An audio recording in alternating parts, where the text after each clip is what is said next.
Hi, in this video I'm going to go over sessions 19 and 19.5 of my Dungeons & Dragons campaign. So when we last left off, the heroes had sold all of their gems to Sinclair, as well as told him how to get into and out of the Fey Realm, as well as Wink sold basically himself as a guide if they were up for it, and they went back to the Jolly Dragon. So in this session, they decided to go to the Temple of Bahamut, which is Olabax's temple, to give tithings, and they all decided to go with him. Waldo leaving his shoes outside the door, like in Beverly Hills Ninja, when he goes into the hospital to show his respects, and they go and talk to the acolytes Birch Cookson, who is the leader of the temple here, and they kind of ask some questions about like what's going on, what are their views on the world, things like that. So then I had none of that planned. I had no idea that they would go to the temple. I just made everything up on the spot, as I had a pretty good idea of the situation with the Temple of Bahamut, as well as I had some good lines for Blasius, the new squire of Olabax, on things he could chime in on and opinions that he had. Then Enzo went to go get his replacement sword from Droll, and he learned that Droll was not there and that would be home this evening if they needed to talk to him about anything. Then Wink went and tried to purchase some gemstones, but was unable to find any. He also found that same merchant who lost everything from Tink and saw him like weeping and crying, and everyone was trying to console him. And he was like, so that was a really funny encounter for me to roleplay and improvise. Then the group decided to have dinner under a tree, and Thadon paid a courier named Ernest to be basically like a mini scout for him and to get food from the Jolly Dragon. So he went and did that and was quick about it, and then like talked about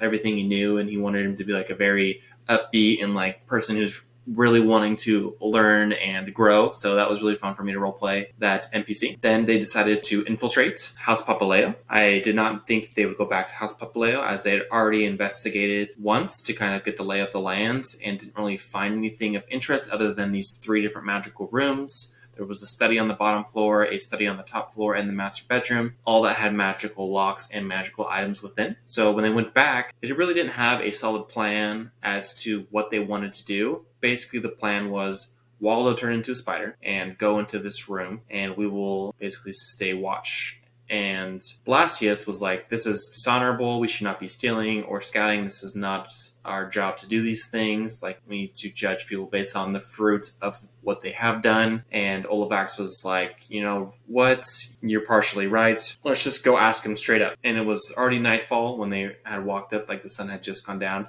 plus it was an overcast day and it had started to rain. So they went and knocked on the door, asked to speak with Lord Papaleo, to which they declined and said, what are you here for? Like, these aren't nobles, number 1. Like, they don't have business with this guy, number 2. They didn't really have a good reason. Plus, this guy does not deal with lesser nobles often, nor does he care about them. So the players didn't know that. So they went and asked Lord Papaleo if he would like to speak with them about a certain subject, to which he said no, come back in the morning, or set up an appointment, to which they were like, we're leaving in the morning. We have things about the Black Iron Pact. We know what the Black Iron Pact is. We're pretty much aware of that. And Olabax was like, no. Go ask him again. So they went and asked him a second time, came back down, said no. Then they offered up the mines, and the guards were like, look, we asked you to tell us what you know, and you're basically leaking it out little by little. Either tell us everything, because I'm not going back up a third time to get denied. So they rolled a persuasion check. He was able to get the guard to go back up a third time, to which Waldo went and followed him the third time. He did something else beforehand, but the third time he went up, Waldo followed him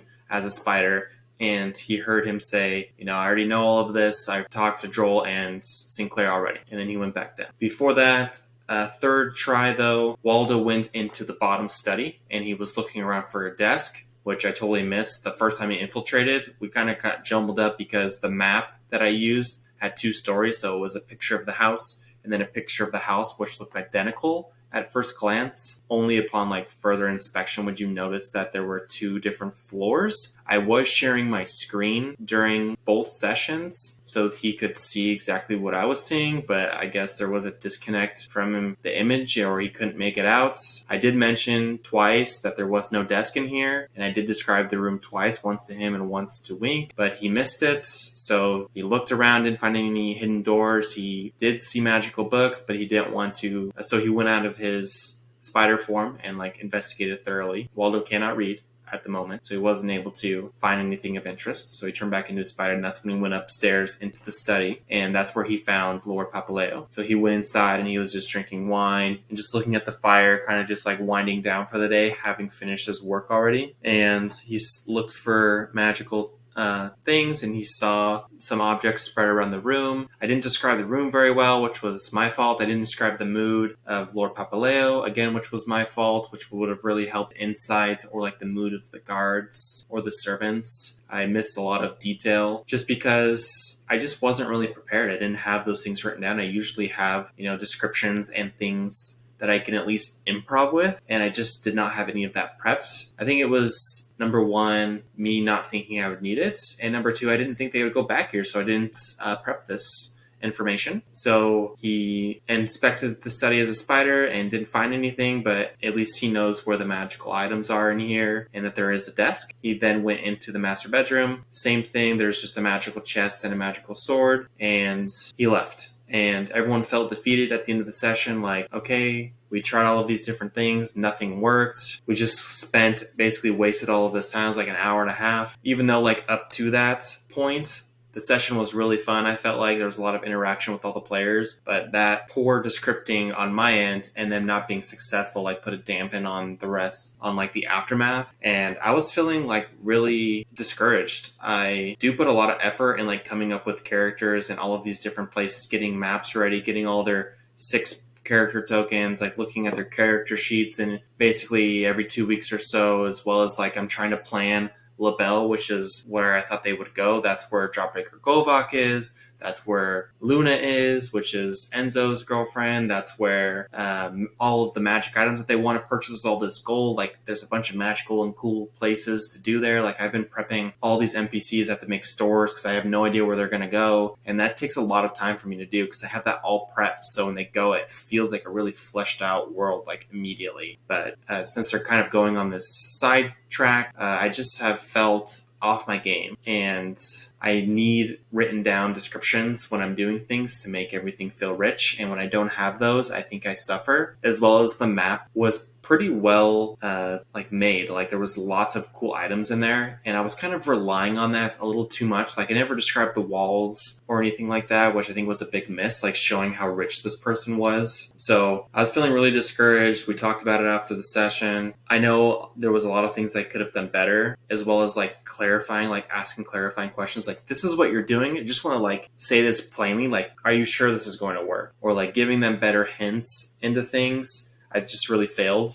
but it did not feel good to have my players tell me like this was a waste of time and that they didn't have fun. Like, that was probably the worst part about it for me. Not to mention like all the wasted time on making all of these NPC characters. I just did not flesh them out again. So that was a huge lesson for me to learn and to ask for feedback. And so that's what I did. I asked for feedback, and yeah, it was harsh, and that was totally fine because I needed it, I guess. And I also know that I can improve. So just when I thought I was coming into my own as far as like descripting, I just need a reminder, like, there's things I need to remember, as well as like doing roles. I think I called for a little bit more roles this session than I normally do, and I think that was not really necessary, especially when we only play for 2 hours. Asking for rolls all the time kind of like makes it really choppy and it's not as smooth, as well as I should just do fewer rolls. Like, this one roll is encompassing what you're trying to do. You don't need to roll stealth here and then roll stealth again. We're just going to roll stealth for the whole thing. So I've learned that, as well as my brother sent me some good information on like using passive things, as well as like when to use investigation checks.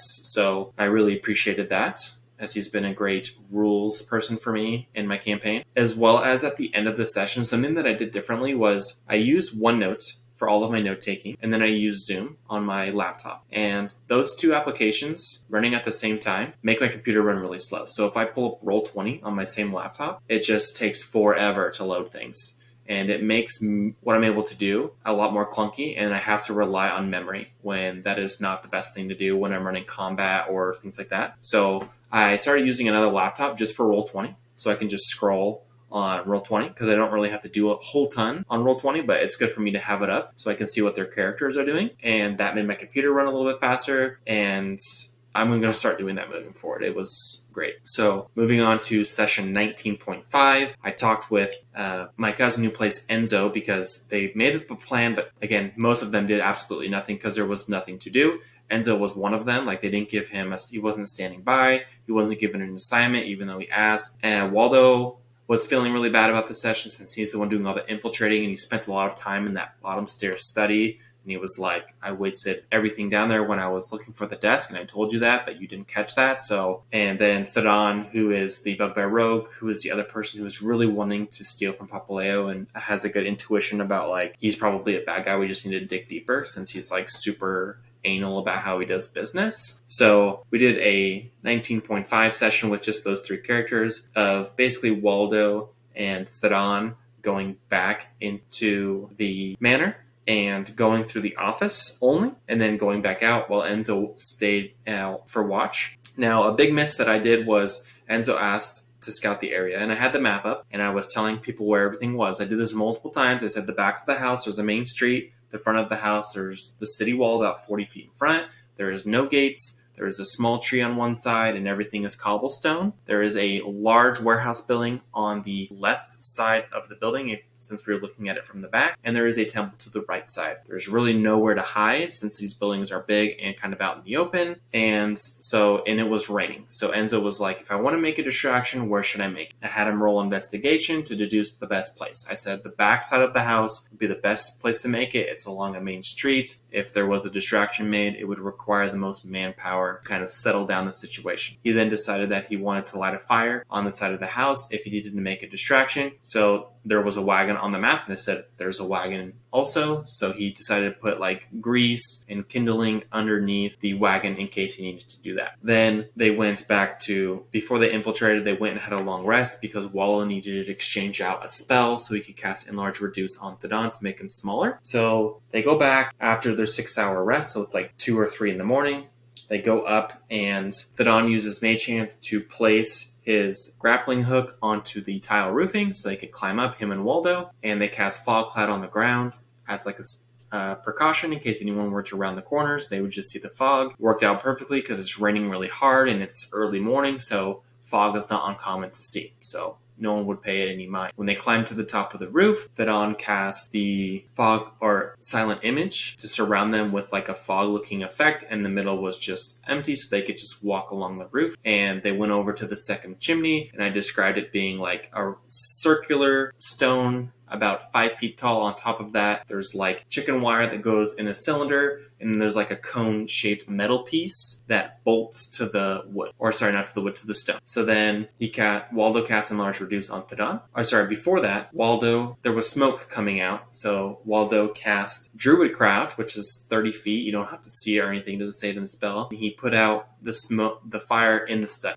there was basically just coals in there anyways, but it extinguished it completely. There was still fire going in the bedroom, but it was like half gone. And both fireplaces share the same stack at the top, so there's still smoke coming out. But after he cast Enlarge Reduce on Thadon, he went to the bag of holding of Tink, and then Waldo turned into a spider and went down the side of the wall where the study was, so he could not get as much smoke. So he was able to make it down into the study, and as he goes out of the hearth, I say, you walk through a Dispel Magic field, but since you are wild-shaped, that has no effect on you. So then he gets Thadon out, and Thadon's like a cute little bugbear, and I tell him that the room looks huge in your small space state before you get large again. I describe the room. I described like a basilisk head on a mantle above the fireplace. There was like pickaxes and stuff and other magical things on the walls. There's a bookshelf on one side, a desk on the other, and then a desk in the middle of the room. First inspected the bookshelf. Waldo cast Detect Magic, and Thadon started picking through the books one at a time. There was one magical trap in this room, which was the ledger on the desk, which is the biggest book. It had a tiny construct in there called a bookkeeper, and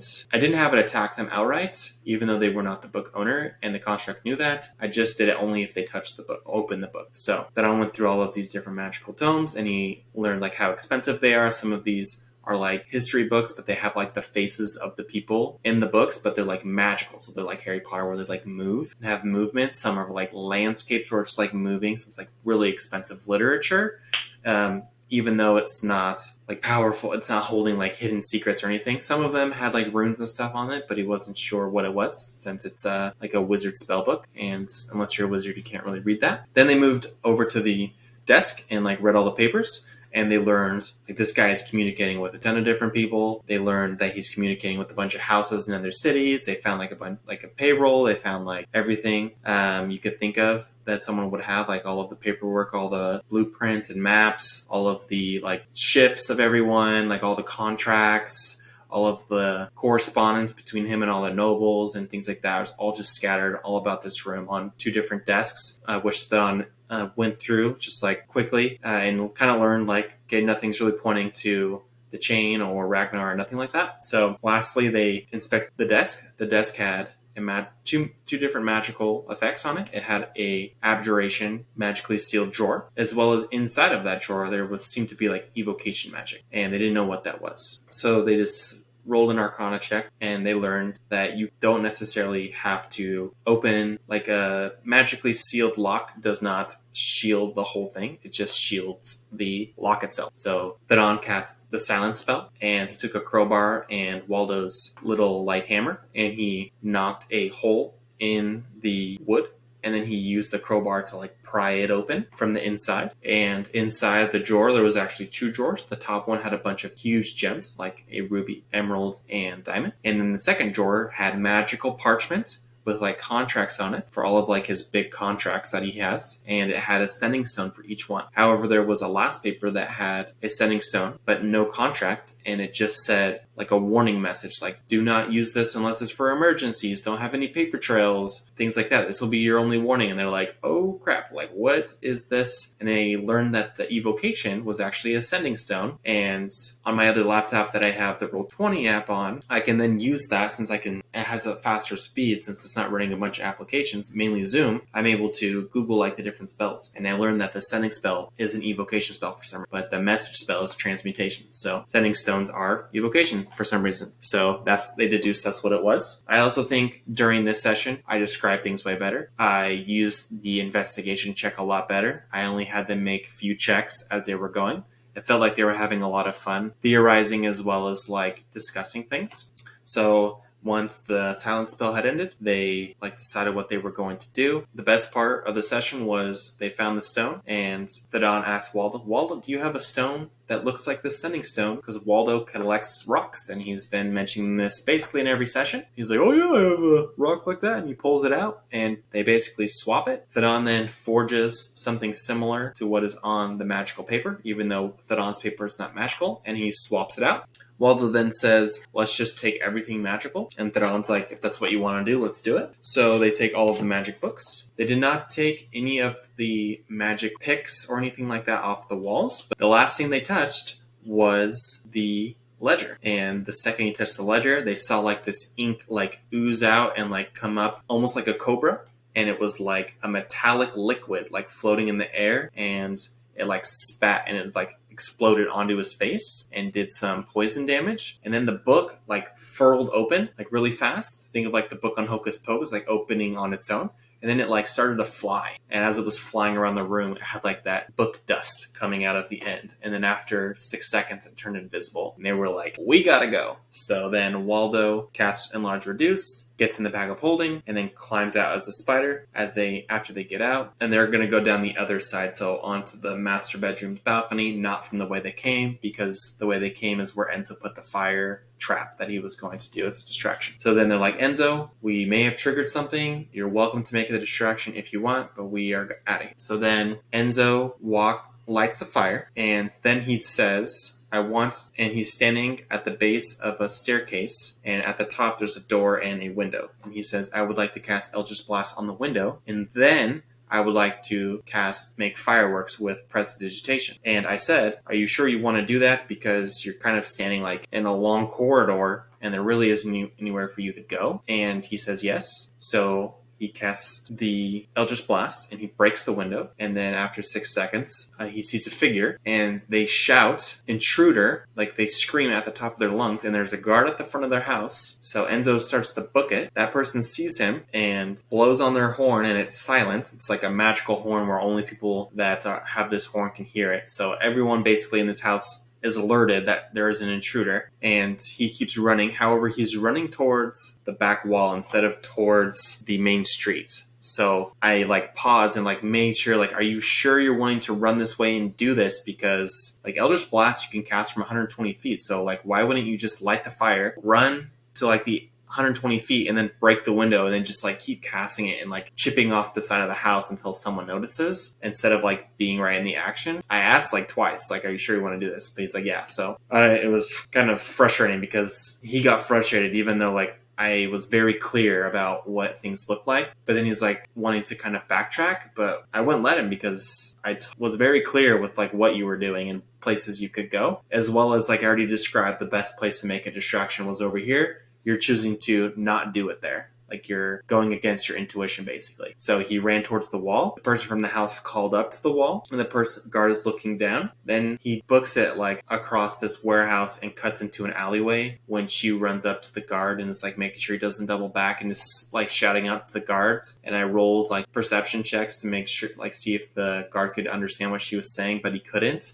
So they were able to identify Enzo, kind of they know it's some sort of half elf, but they didn't get a good description other than his figure. He's probably covered in a cloak, but you can't really hide your stuff completely when people have dark vision and things like that. So he books it and cuts through all these different places and loops all the way around to go to Joel's. Thadon and Waldo then go and get the group, and it's we gotta go talk to Joel right this second, and they all go to meet with Joel. So that's where we ended things. I thought this session went a lot better. I thought the Enzo part was very rocky, but I don't know what else I could have done better except for maybe explaining it really thorough, because Enzo needs a lot of detailed explanations in order to truly understand what is happening. So I just need to always remember that. Describe something, ask if they remember what I'm saying, and then keep going, because I have players who drift off and then they get upset at me when I don't when I expect them to remember what I'm saying, but it's because they're not listening. And I'm dealing with 6 people or with 3 people, and I'm trying to focus on all of you, but